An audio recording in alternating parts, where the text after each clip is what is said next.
Beacon Press Audio presents The Wrong Kind of Women, Inside Our Revolution to Dismantle the Gods of Hollywood by Naomi McDougall Jones. This audiobook is narrated by Naomi McDougall Jones. Published by Beacon Press Audio, 2020. To our mothers, on the foundation of whose struggle our work is possible, thank you. To my sisters, beside whom I work, your courage, passion, and hope for a different future inspires me in all that we do. To our daughters, may this all be better for you. Don't you dare take your eyes off the ball.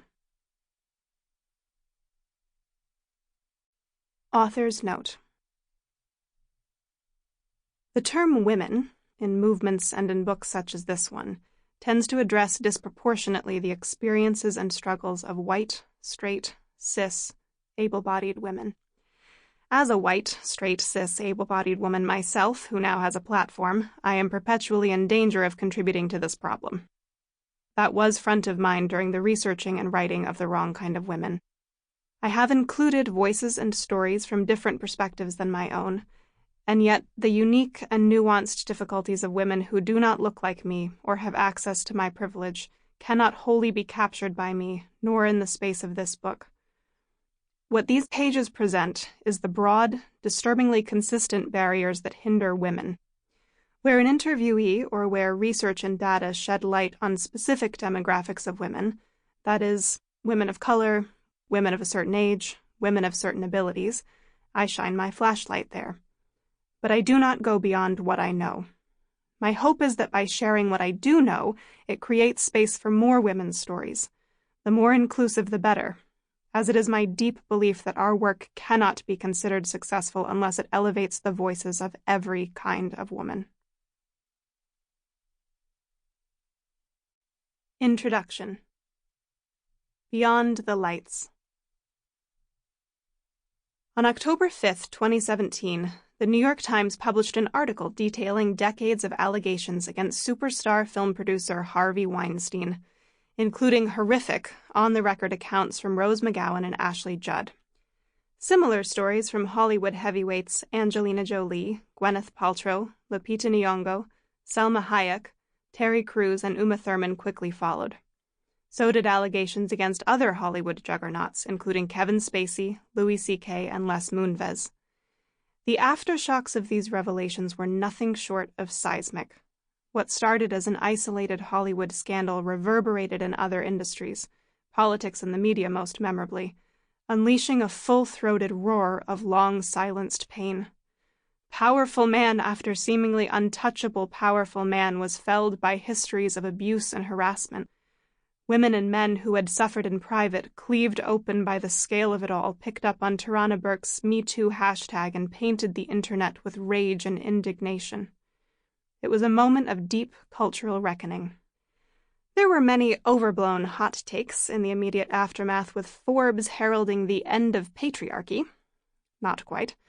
But there is no question that something fundamental shifted in the months after Weinstein's abuse was finally taken seriously. Journalists, tweeters, and op-ed writers began to ask bigger questions about both Hollywood and society at large. How did this happen for so long? What kind of culture exists that allowed for so much unchecked behavior? In Hollywood, those of us who had already been women in film activists worked to shift the conversation towards the deeper cause, namely, the chronic lack of representation of women in front of and behind the camera. Since almost the beginning of cinema, the near absolute exclusion of women from positions of power on set and in the studios has allowed for a culture to develop in which women working in the industry are seen as mostly inconsequential, sometimes bothersome, and at worst, props to be used to the satisfaction of the men in power. Behind the most visible stories of sexual assault and abuse is a much more complicated one. The worst behaviors of Weinstein, Moonves, and the rest, revealed by a handful of high-profile actresses, were not a pernicious outgrowth of a casting couch mode of business, in which desperately ambitious actresses would do anything to become stars, but rather the result of an industry that has systematically ignored, undermined, and excluded women's voices for the better part of a century. I understood none of this originally. I didn't understand it growing up when, on that special night each year, I got to stay up late in my pajamas to watch the Oscars, measuring the outcomes against my own projections, weeping, heart swollen as the winners accepted their little gold men triumphantly, often tearfully, and the losers smiled and applauded. I didn't understand it when, many other nights of the year, I practiced my own future Oscar speech in the bathtub as I got dressed in the morning or lay in bed at night. I didn't understand it when, flush with the giddy joy of telling stories, I set my sights hell-bent on becoming an actress myself.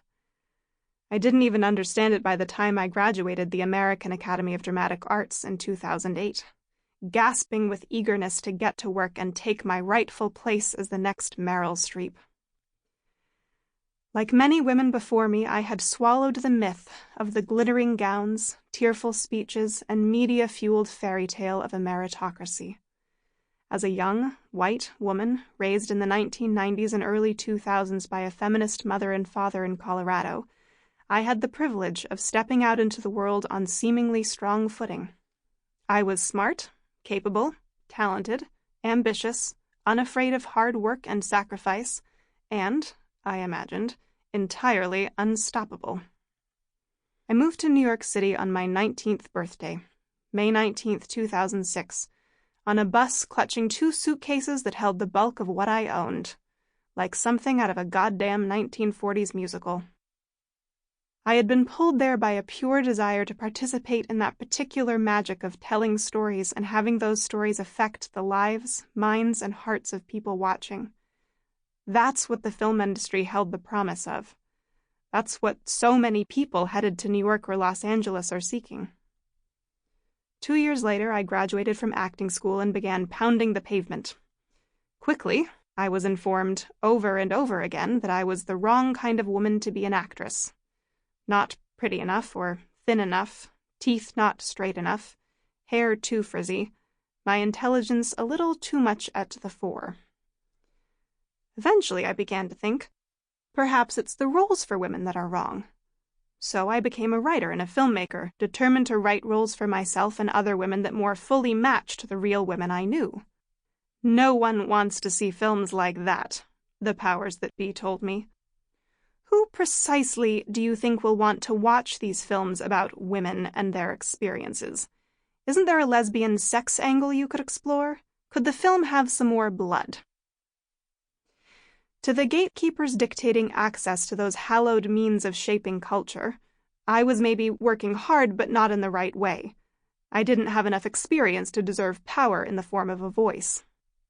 Like nearly every woman who has walked these roads before me or beside me, there were years when I believed what I was hearing, when I strained to twist myself to fit the mold that they promised would make me the kind of woman who would get plucked up and welcomed into their glittering fold, whose wildest dreams they would make come true. Except that as the years went by, and I pretzeled myself painfully, as I watched my male peers begin to travel up the ladder in a way that neither I nor my female peers seemed to be able to, as I began whispering and then speaking and then bellowing the truth of my experiences, as I heard my fellow women resonating the same truths back, I came to understand the truth. All that wrongness was not about me in particular, but in me being a woman at all. My story is not remarkable. It is the story of every woman who has ever dared to dance with the industry known as Hollywood. Generation after generation for nearly 100 years now, each of us has cycled through belief, brutality, gaslighting, blaming ourselves, and eventually facing the devastating reality that Hollywood is a system built to keep us out.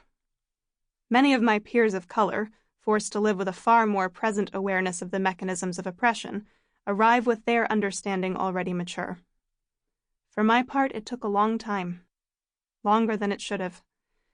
Even once I was a real, working, struggling actress, even a little ways beyond that, I kept watching the Oscars year after year, seeing how happy and free and fulfilled Meryl and Kate seemed to be.